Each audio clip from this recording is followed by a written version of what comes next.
Hey guys welcome to Daaku Maharaj movie review. Actually నిన్నే movie release కాబట్టి నిన్నే అప్లోడ్ చేయాలి వీడియో, కాకపోతే ఈ రోజు అప్లోడ్ చేస్తున్నా ఎందుకంటే నేను మూవీ చూడలే. మీకు మూవీ చూడకుండా రివ్యూ ఇవ్వడం అంటే అంతకంటే దరిద్రం ఇంకొకటి ఉండదు. మీకు జెన్యూన్ గా రివ్యూ ఇవ్వాలనుకున్నాను, అందుకే ఈ రోజు జెన్యూన్ గా మూవీ చూసి రివ్యూ అయితే ఇవ్వబోతున్నాను ఇప్పుడు. సో ముందుగా మూవీ గురించి మాట్లాడుకున్నట్టయితే ఒక రేంజ్ లో ఉంది భయ్యా. నిజంగా మీరు మూవీకి వెళ్ళాలనుకుంటే నా నుంచి మీకు ఒక సజెషన్, మీరు టికెట్స్ బుక్ చేసేటప్పుడే ఒక పెద్ద స్క్రీన్, ఒక 70mm స్క్రీన్ అండ్ గట్టిగా సౌండ్ వచ్చే ఒక స్పీకర్స్ ఉండేటట్టు ఒక పెద్ద థియేటర్ అయితే బుక్ చేసుకోండి. అండ్ పేషెంట్స్ ఎవరైనా ఉంటే కూడా కార్నర్స్ లో కాకుండా మిడిల్ లో కూర్చోండి అనమాట, ఎందుకంటే ఆ సౌండ్స్ వల్ల మీకు ఏమైనా ప్రాబ్లం అయ్యే ఛాన్సెస్ ఉంటాయి. ఈ మూవీలో మనం ముఖ్యంగా మాట్లాడుకోవాల్సింది ఎవరి గురించి అంటే డైరెక్టర్, డిఓపి, మన తమన్. వీళ్ళు ముగ్గురు మనకు మూవీలో ఉండరు, కానీ మన కళ్ళకు కట్టినట్టు కనపడతారు మూవీ చూస్తున్నప్పుడు. మెయిన్ గా మన తమన్ అయితే బీజిఎం తో థియేటర్ మొత్తం పూనకాలు తెప్పించాడు భయ్యా. లిటరల్లీ ఆ సౌండ్స్ మైండ్ లోంచి మూవీ అయిపోయే తర్వాత కూడా 1 hour దాకా పోవన్నమాట మైండ్ లోంచి. ఇంకా మన బాలయ్య గురించి మాట్లాడుకున్నట్టయితే బిఫోర్ అఖండ, ఆఫ్టర్ అఖండ అన్నట్టుంది.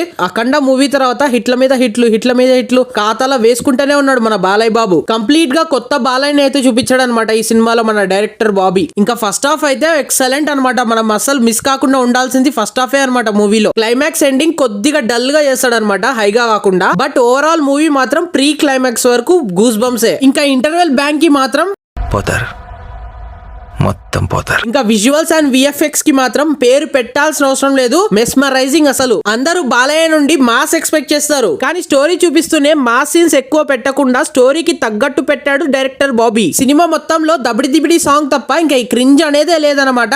ఏజ్ కి తగ్గ క్యారెక్టర్ అని చెప్పొచ్చు. Mainly I would like to appreciate the editor of this movie, ఎందుకంటే కలర్ గ్రేడింగ్ మాత్రం టాప్ లెవెల్ లో ఉంటాయి. ఫైనల్ గా another blockbuster for Balayya Babu. ఈ మూవీకి నా రేటింగ్ వచ్చేసి 4/5 అనమాట. మీరు ఈ మూవీకి ఎంత రేటింగ్ ఇస్తారో కామెంట్ అయితే చేసేయండి. అండ్ బాలయ్య బాబు గారి ఫ్యాన్స్ ఉంటే ఒక లైక్ చేసి మన ఛానల్ ని సబ్స్క్రైబ్ చేసుకోండి అనమాట. మళ్ళీ నెక్స్ట్ వీడియోలో కలుద్దాం. Thank you for watching.